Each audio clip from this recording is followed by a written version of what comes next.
Okay, tell us what this is, Stuart. Oh, what is this? Bentley Mark 6 Special. It's called the Blackpool Special because it has a Blackpool, in inverted commas, engine, which was a special commission done for the Sultan of Brunei to take a single turbo 6.75 litre engine and develop it into a twin turbo engine alongside Cosworth. In the And this 90s. was done in the late 90s, 1997, 98. And all the cars that were being made for the Sultan, he basically said, I want spare engines for them. And effectively, after Bentley storing them for many years, they decided he was no longer going to want these spare engines, so they were going to dispose of them. And as a company, we bought 13 of them. That's amazing. And because we've seen you were putting one into a Continental T, which is currently got back on site at the moment. Yeah. Just for a few final tweaks, and that's been done. And then this one. Now this looks like it's from the 1930s. Yeah, so it's not. It's a 30s sort of a 30s look-alike, or done in that style. Which is not unusual with Bentleys. No, it's not. Everybody sort of backdates a sort of 1946 Mark 6 Bentley or R-Type to look like a more vintage car. And they're called Bentley and Specials. Bentley Mark 6 Specials. Yeah. Oh, is the Mark 6 the most common? The Mark 6, which is very similar to the R-Type. The Mark 6 was the one that people generally used for the Special, which was basically taking off the 4-door saloon body and putting a 2-door sports style body on it. But this one, I mean, even the wheels are... Yeah, the wheels are done the tyres. Yeah, so these are just done for track use. Simple as that. The car has several sets of wheels, and it has got a big vintage set that's much taller and look a lot more period. But this is just literally for hill climbs and sprint events. What gearbox is it running? It's running a 90s gearbox.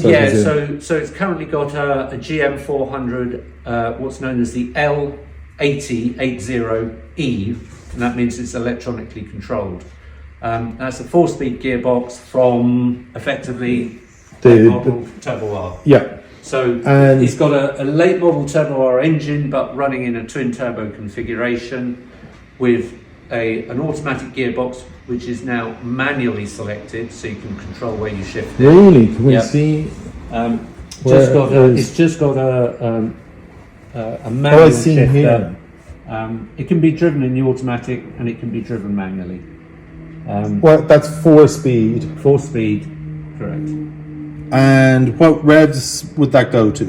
The thing is, these engines produce most of their torque low down, so you never need to really get the RPM more than above 4.5.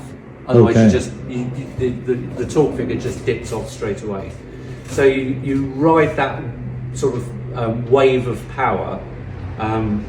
As a track car, does it get too out of control? It's fine on the track because the track's generally smoother. Particularly, I mean, I drove this for 3 years at Silverstone, and it's fine on the track. It's quite manageable. But I had to say it's very lively on the road because of the lumps and bumps of the road. It can be quite effective. So, what suspension is in it? It's standard Mark 6 suspension on the front. And brakes are disc brakes? Yeah, it's got disc brakes which come from a Jaguar. And it's got... Can we open the bonnet just to show people? No.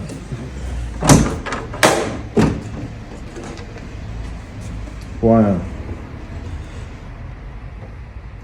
So a fairly standard configuration. I think a lot of people won't know that Cosworth actually hand-built the last of the engines. Cosworth were exactly. No, they weren't. But Cosworth did a lot of development work with Bentley because they were the go-to people. Yeah. So basically, they took the standard engine with a single turbo and effectively grafted in 2 separate turbos and a different inlet tract and 2 separate charge coolers, being these units here. So these are the charge coolers, one per bank. So this engine, I mean, it does fit. It's yeah. not. So originally it would have had a straight six engine. Yep. When the car came to us, it had a normally aspirated V8 engine, Rolls-Royce V8 engine from like a Silver Shadow. Made a lot of noise, didn't really go very fast. Yeah. So the owner said, I want it to scare me. He said, when it scares me, that will be enough. Okay. I can say it scares me. Okay. And you've driven plenty of It's currently please. running about 600 horsepower crankshaft.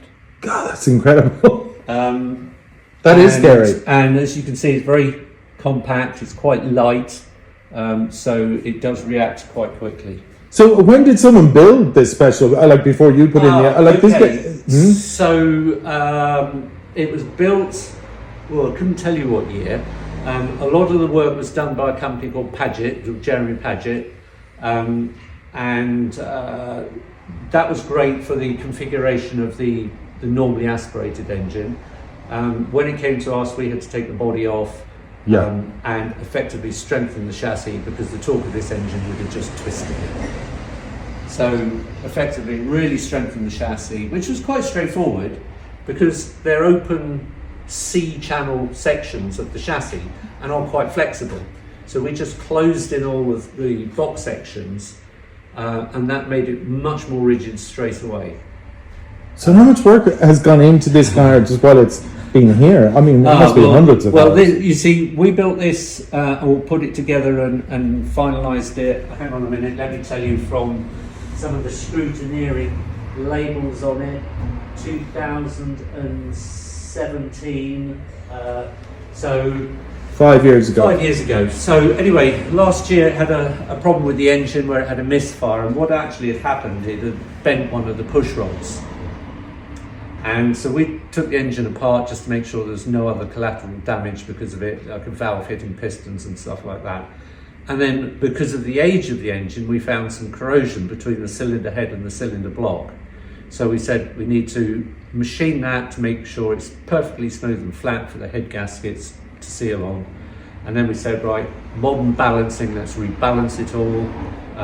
So then we rebuilt it, and we went to a lot of trouble to try and future-proof it so the head gaskets doesn't fail. So we went down the line of a hybrid version of using the Continental T, much shorter, thicker bolts to hold the heads down, instead of the very long, narrow studs that were originally used. Okay. And the long, narrow studs tended to stretch both with heat and with the tension on them. So now it's bolted down like an Enage T twin turbo.